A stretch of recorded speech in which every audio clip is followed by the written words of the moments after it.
campagne électorale des municipales partielles marque son dernier virage. Pour les partis en lice, les derniers instants sont à marquer. Une bâtisse pour abriter les ambitions de rapprochement de la télé, du téléspectateur de la région, du centre-est. La première pierre du bâtiment vient d'être posée. Et puis, c'est demain que l'archevêque de Ouagadougou va recevoir ses attributs de cardinal depuis Rome, en Italie. En attendant, nos équipes sur place ont suivi l'homme de Dieu dans sa marche vers plus de spiritualité sur le pas d'un futur cardinal, un sujet à suivre. Voilà qui fait la une de l'actualité en ce jour. Bonsoir, bonjour, merci de nous rejoindre sur le plateau du 13h15 de la télé nationale. Pour commencer, allons tout de suite voir du côté de la primature. Des questions hautement diplomatiques y ont été discutées. Tour à tour, l'ambassadeur des États-Unis d'Amérique et celui de la Turquie sont venus voir Luc Adolphe Tiao dans leur sillage également. Le président du Conseil d'État, le résumé de toutes ces visites vous est proposé par Zalissa Sanfo. Tulinado Mushingi, Murat Ulku étaient les hôtes de Béon Luc Adolphe Tiao ce jeudi. C'est le président du Conseil d'État qui a été le premier à être reçu. Il est venu remettre le rapport des récentes élections couplées afin que le chef du gouvernement puisse l'apprécier. Le Conseil d'État est venu cet après-midi rendre une visite de courtoisie à son Excellence Monsieur le Premier ministre pour lui remettre en même temps un rapport de ses activités lors des dernières élections municipales. Surtout que nous sommes à la veille encore d'autres élections. De manière technique, ce qu'on peut retenir, c'est que nous pensons qu'il y a encore des relectures à faire au niveau du code électoral. Il a l'air simple pour les gens, mais à l'application devant les juridictions, il y a des difficultés. Le Premier ministre a promis ici examiner toutes ces requêtes et d'y apporter des solutions. Nous allons donc prendre connaissance des recommandations qui y sont faites afin de pouvoir apporter les corrections nécessaires. Vous avez parlé du code électoral ou bien d'autres recommandations sur lesquelles nous allons nous pencher sérieusement pour surtout permettre au Conseil d'État d'avoir un peu plus de moyens pour fonctionner. Après le Conseil d'État, place à l'ambassadeur américain. Le représentant du pays de l'oncle Sam est venu évaluer la mise en œuvre du compact à quelques mois de sa fin. Aujourd'hui, plus spécialement, nous devrions parler aussi du compact. Le compact que nous avons, que comme vous le savez, qui va se terminer au mois de juillet. Donc c'était aussi une prise de contact sur où nous en sommes et qu'est-ce qui reste à faire dans les prochains mois. Comme dans chaque travail, on peut toujours faire mieux.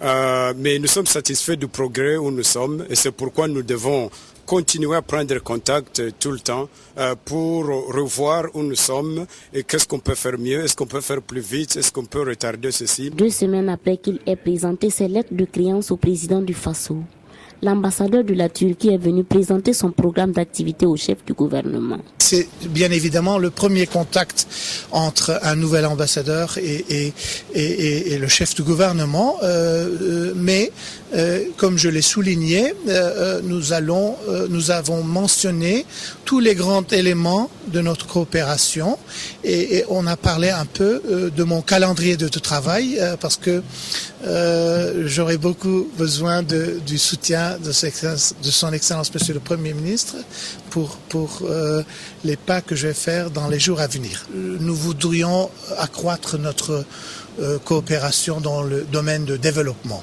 Puis, nous voudrions partager aussi nos connaissances à cet égard avec nos partenaires burkinabés.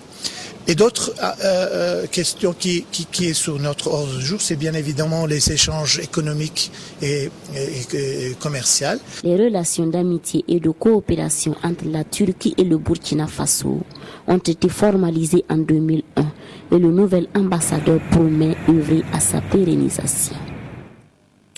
Après l'exécutif, regardons à présent du côté du législatif, là aussi des sujets tout aussi liés à la diplomatie, les relations de coopération entre le Burkina et la Turquie, puis avec l'Égypte. C'est les ambassadeurs des pays cités qui sont venus en discuter avec le président de l'Assemblée nationale et vous allez le voir. Pour des visites de courtoisie, les discussions se sont voulues des plus centrées sur le devenir des relations entre les diplomaties concernées. Le point de Kwame Bama et Sylvain Bebamba. Le diplomate égyptien a mis à profit cette visite de courtoisie pour présenter au président de l'Assemblée nationale la feuille de route de sortie de crise dans son pays. احنا بنتطلع لزيارة رئيس الجمعية الوطنية للقاهرة في الوقت المناسب. Nous avons proposé la situation nationale de l'Égypte à son Excellence Monsieur le Président. Donc on a dit que nous avons une feuille de route pour cette période et elle a des 3 points. Le premier pour faire le référendum sur la constitution égyptienne, on a déjà le fait. Et aussi on va faire les élections présidentielles. Après on va faire les élections parlementaires. On a déjà présenté une invitation à son Excellence Monsieur le Président de l'Assemblée nationale pour visiter l'Égypte et aussi nous voulons renforcer les relations parlementaires entre le Parlement égyptien et l'Assemblée nationale de Burkina Faso. Visite de courtoisie également pour l'ambassadeur de Turquie auprès du Burkina qui en a profité pour évoquer des sujets touchant à la coopération interparlementaire entre son pays et le Burkina Faso. Je suis venu pour payer mon respect à Monsieur le Président, mais aussi de parler des moyens d'accroître notre coopération entre les 2 parlements. En Turquie aussi, le Parlement est très respecté. C'est très cher au cœur des Turcs. On a programmé aussi les activités de coopération entre les 2 parlements. À travers ces échanges, c'est la diplomatie parlementaire qui se trouve renforcée. Restons dans les locaux de l'appareil législatif. L'Assemblée nationale ausculte l'appareil judiciaire burkinabé. Le passage en revue concerne toutes les institutions clés liées au volet judiciaire de notre pays, la maison d'arrêt de correction de Ouagadougou, le réseau national de lutte anticorruption, les différents corps de la justice, sans oublier les syndicats. Tous sont passés sous la loupe des députés. On écoute les précisions de Sougrinoma Ibrahim Yigma. Face aux membres de la Cour des comptes, tout comme avec les différents syndicats des magistrats, celui de la garde de sécurité pénitentiaire, ceux des agents de la justice et des greffiers, l'ordre des notaires, la chambre des huissiers, les députés ont passé en revue le fonctionnement de chaque structure par un questionnaire. Souvent les notaires et les huissiers exercent dans les mêmes domaines. À titre illustratif, on peut citer la vente des immeubles. Est-ce des lacunes de la législation ou s'agit-il d'une immixtion des uns dans les compétences des autres? Puis, chaque entité présente au législateur les obstacles dans l'exercice de ses attributions. On note ça et là la confusion des rôles et des compétences, l'ignorance du justiciable, l'inadéquation ou la désuétude des textes les régissant.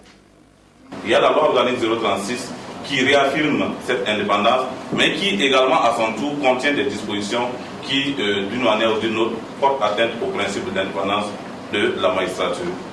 Bourema Badini et sa délégation ont également fait un tour à la maison d'arrêt et de correction de Ouagadougou pour le même exercice avec le personnel pénitentiaire, mais aussi avec les détenus.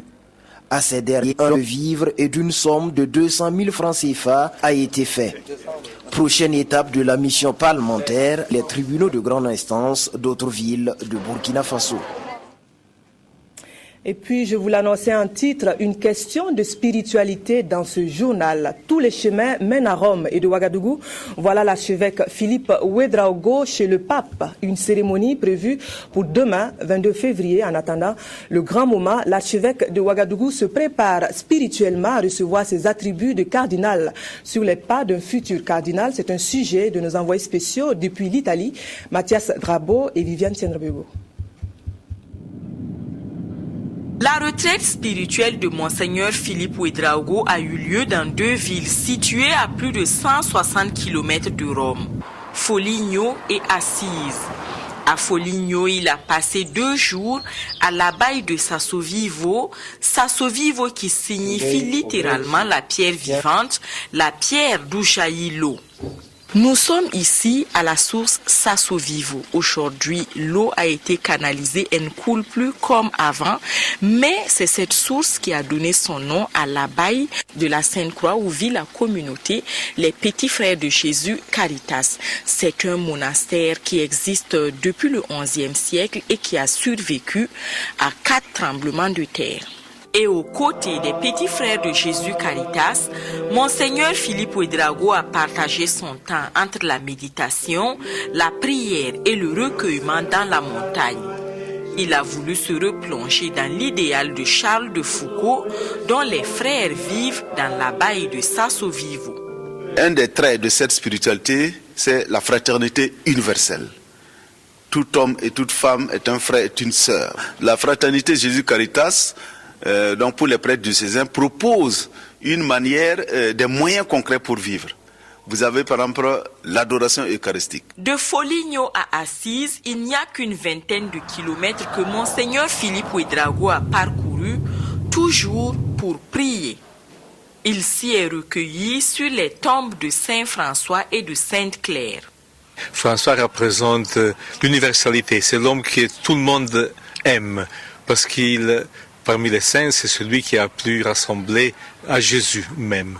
Donc c'est vraiment un lieu de foi, pas de miracles ou bien de choses de grâce, mais c'est le lieu de la foi. Quand j'ai été nommé évêque de Ouayouguia en 1996, j'ai fait ma retraite avant mon ordination épiscopale à Assise.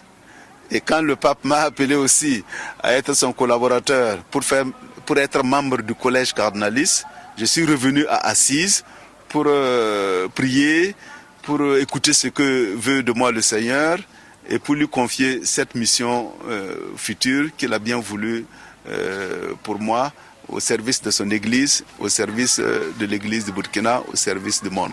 Dans les basiliques Saint-François et Santa Chiara, Sainte-Claire en français, l'archevêque de Ouagadougou a pris part aux prières liturgiques des heures avant de célébrer des messes.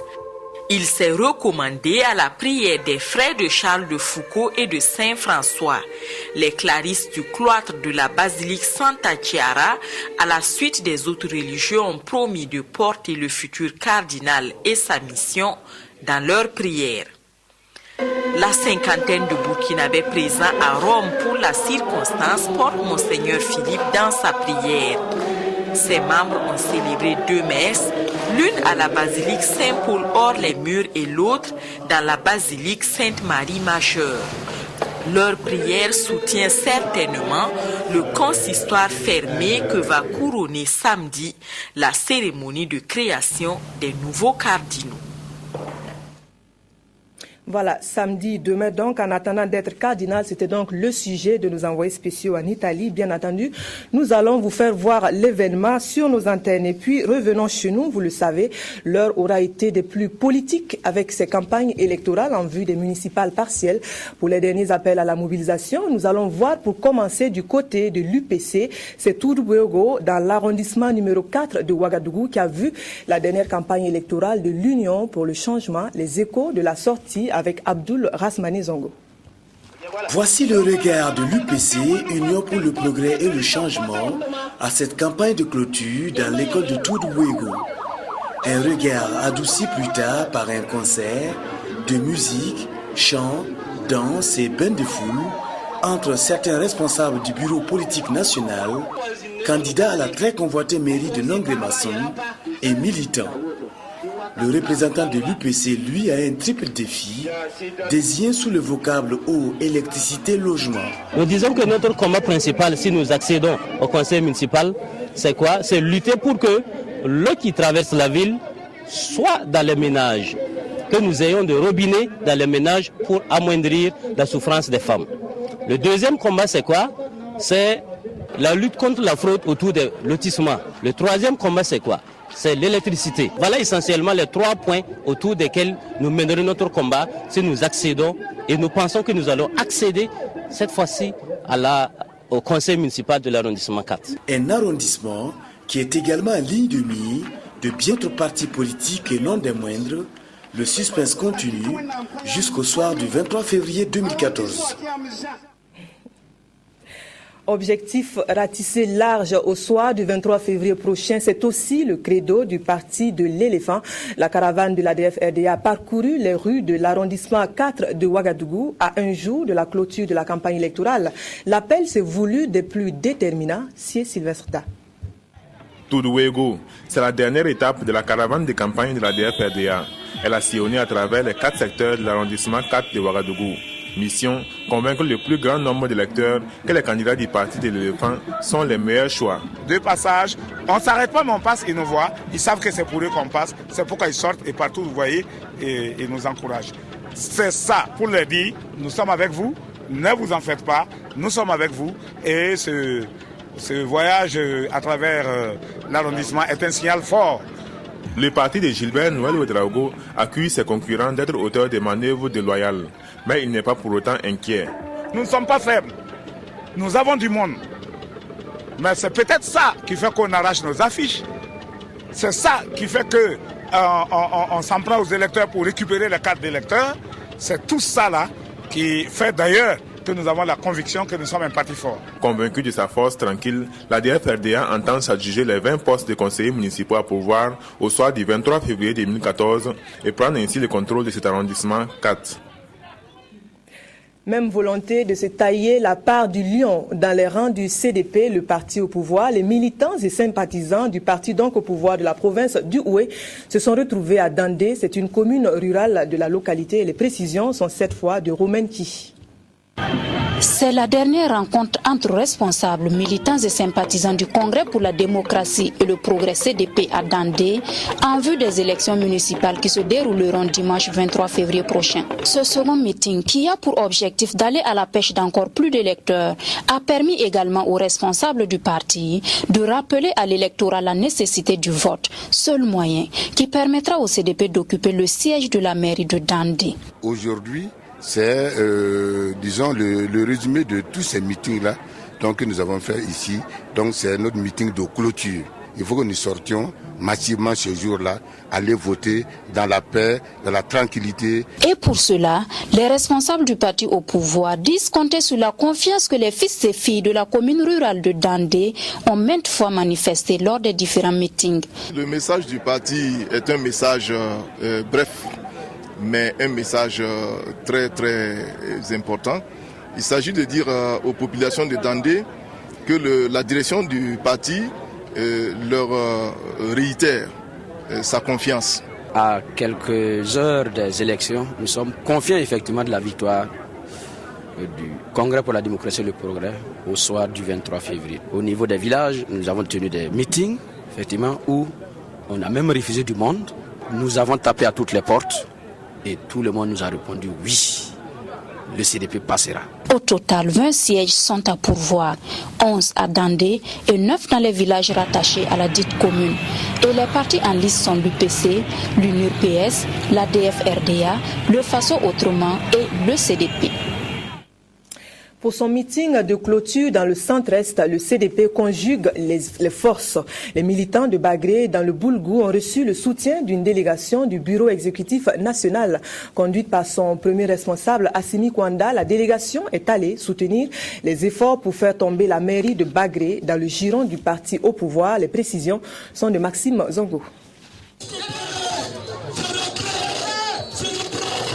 C'est une forte délégation de l'équipe dirigeante du CDP conduite par son premier responsable Assimi Kwanda qui s'est rendu à Bagré pour apporter ses encouragements et son soutien aux militants de la localité.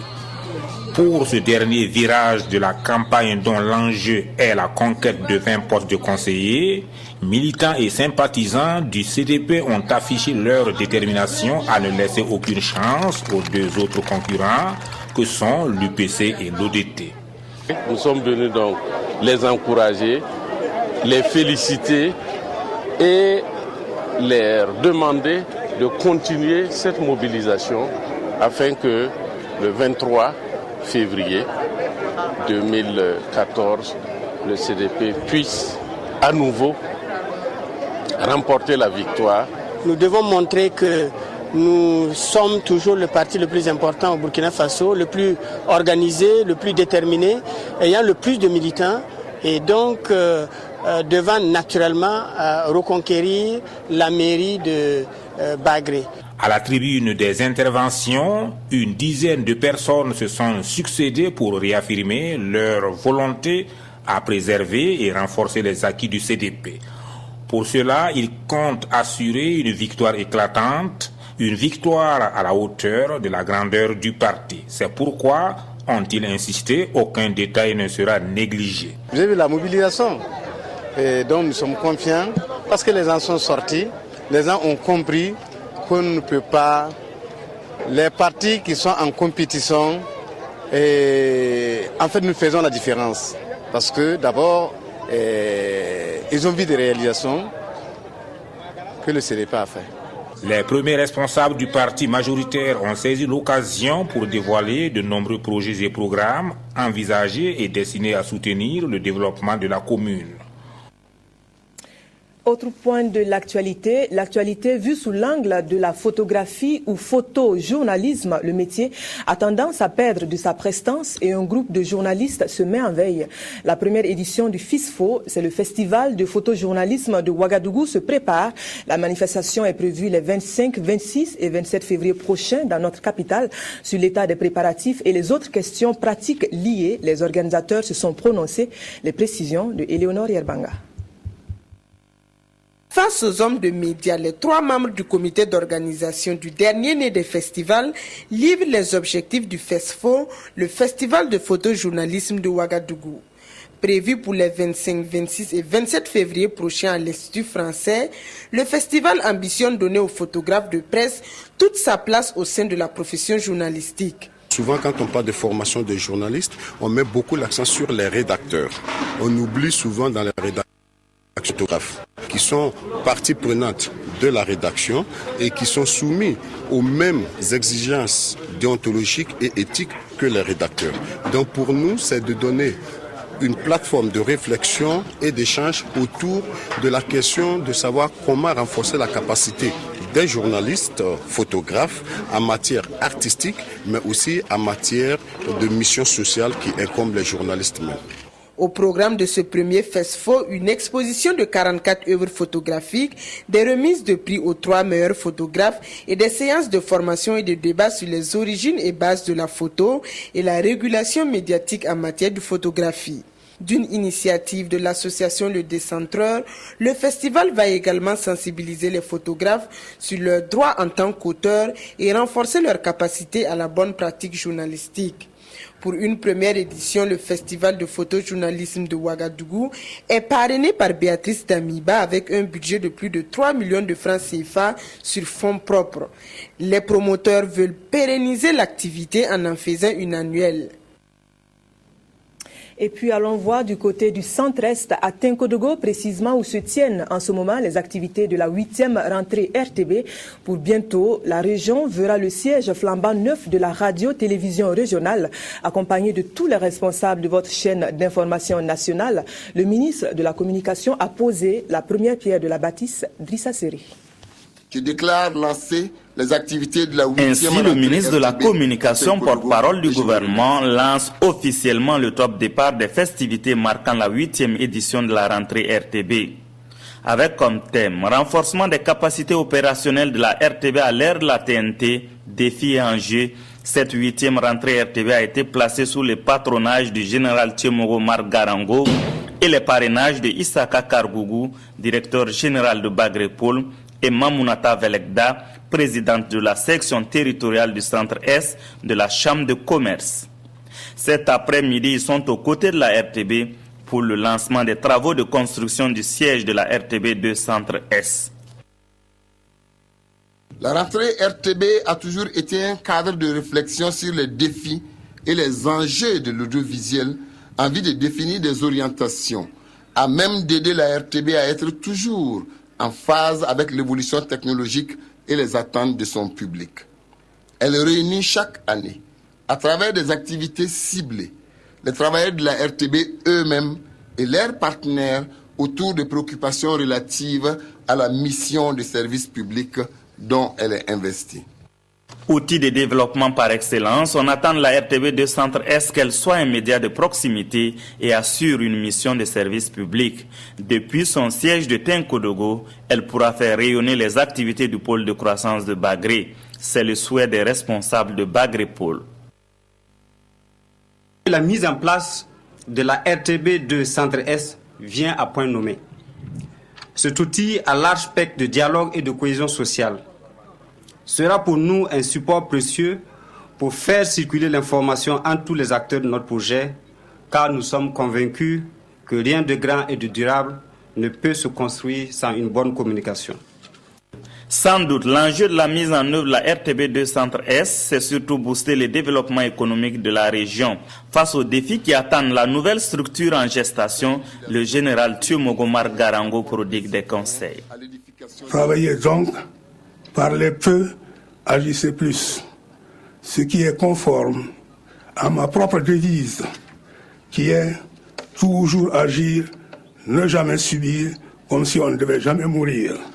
Et au Conseil régional du Centre-Est d'apporter sa touche. Sur ses ressources propres, il mobilise près de 22 millions de francs CFA pour offrir du matériel à la RTB2 Centre-Est. C'est donc avec bon espoir que les responsables de la RTB peuvent procéder à la pose de la première pierre du siège de la RTB2, région du Centre-Est. A signaler que l'euphorie des festivités n'aura pas fait oublier la fibre sociale en partenariat avec la Nationale de gestion des stocks de sécurité Sonages. La RTB a fait un don de vivres à l'association Solidaire Action Faire Face. C'est une association à caractère communautaire de la région. Le point sur la cérémonie de remise avec Amadou Marcelto.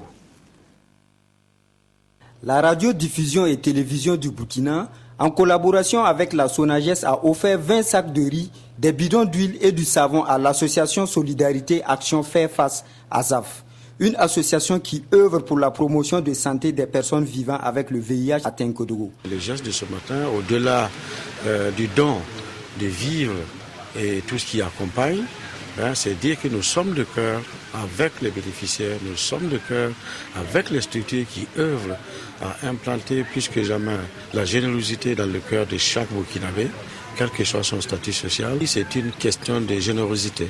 Il faut qu'il y ait au Burkina des Burkinabés disponibles, des Burkinabés qui ont le cœur, mais qui ont un cœur qui offre de la générosité.